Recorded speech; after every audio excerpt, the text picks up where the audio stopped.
राधे राधे मित्रों, आज मैं आप लोगों को अपने वीडियो के माध्यम से एक ऐसा रोचक तथ्य बताने जा रहा हूं जो हमारे सनातन धर्म में भी बहुत कम लोगों को पता है। प्रिय मित्रों, ऐसा मानना है कि ठीक है, हम मानते हैं कि श्री कृष्ण ने 1608 रानियों से विवाह किया। अब देखिए, बहुत सारे लोग ऐसे हैं जो दूसरे धर्म के भी हैं, क्योंकि वो एक्चुअलिटी में उस मुद्दे पर नहीं आते कि क्यों हुआ ये सब चीज और क्या सत्य है। वो सिर्फ इतना कह लेते हैं कि अरे तुम्हारा ईश्वर, तुम्हारा श्री कृष्ण तो छलिया था, वो तो गोपियों के पीछे नाचता फिरता था, वो तो 1600 शादी करके बैठ चुका है, वो काहे का भगवान।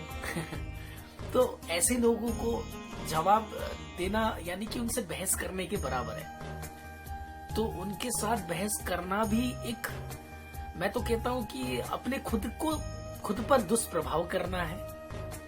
देखिए प्रिय मित्रों, जितने भी गोपियां थे जो प्रभु के साथ रास लीलाएं रच रहे थे, वो गोपियां नहीं थे, वो तो शरीर धारी करके आए, लेकिन वो पहले से ही दिव्य धाम को प्राप्त हुए महान ऋषि संत थे। जब भगवान जब भी धरती पर प्रकट होते हैं लीलाएं करने के लिए, तो वहां पर जो विराजमान अन्य भक्त जन है वो भी प्रभु के साथ साथ आते हैं कि प्रभु मुझे भी आपके साथ लीलाएं करने का मौका चाहिए।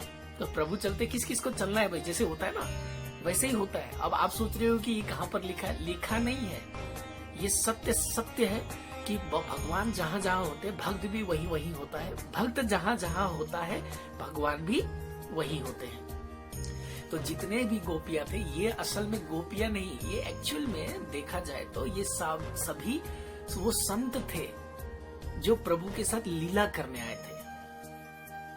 रास लीला हो या आप कैसा जो भी लीला आप अगर समझना चाहते हो। अब आते हैं मुद्दे पे।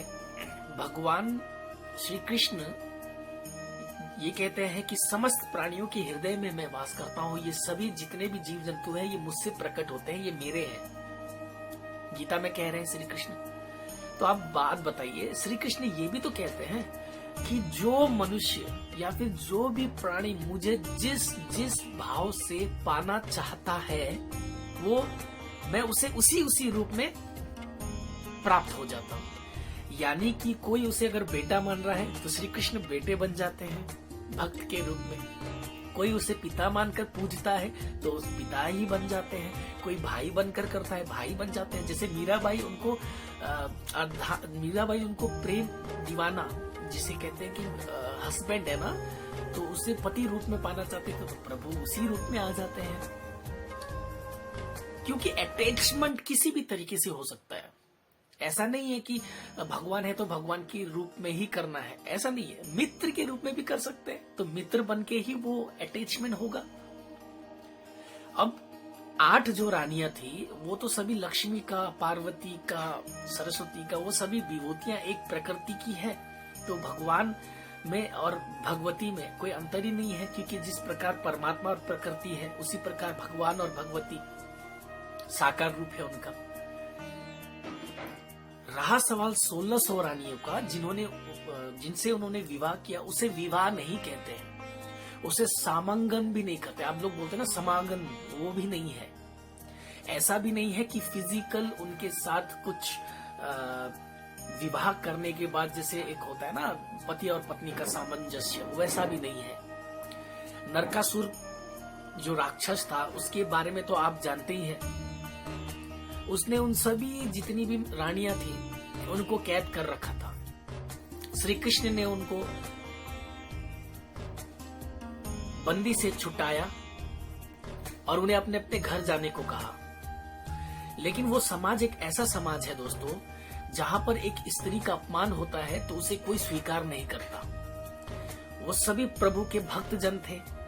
प्रभु से कहा कि हे मायापति, यदि हम ऐसे ही छूट गए तो हमारा जीना तो व्यर्थ है, हमें कौन अपनाएगा भला।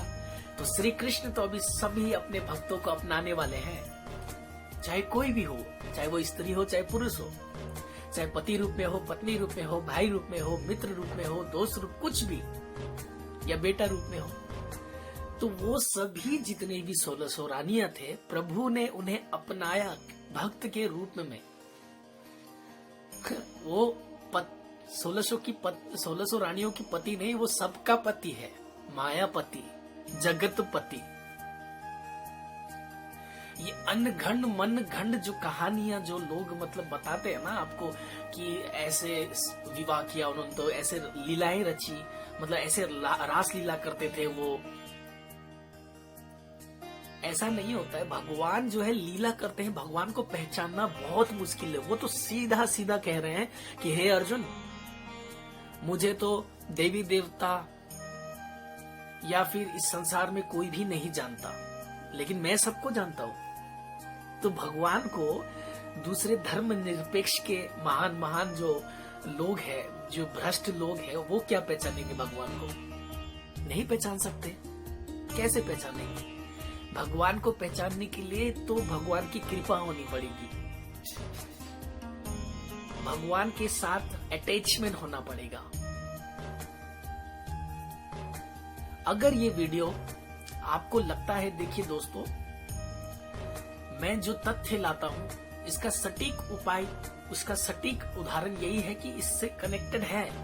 आप इसको मान के चलिए, क्योंकि ईश्वर जो है ना, वो कभी ऐसा नहीं है कि वो इंसानों की तरह जो मर्जी करे, ऐसा नहीं होता। न तो वो जन्म लेता है, वो तो प्रकट होता है।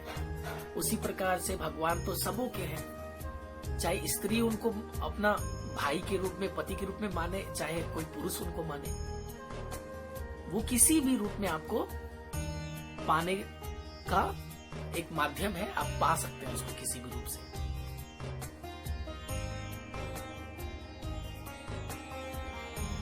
यही विचार बहुत सारे लोग करते हैं असल में, तो उनको इनके बारे में इतना पता नहीं होता। लेकिन भगवान जो है वो करुणामयी है, वो दया का सागर है, और जो ईश्वर को जानता है ना, वो इन सब चक्करों में नहीं फंसता कि वो उन्होंने ऐसा किया ऐसा किया। नहीं होता ऐसा, उनको समझना बहुत मुश्किल है। मित्रों, तब तक के लिए जय श्री राम, राधे राधे।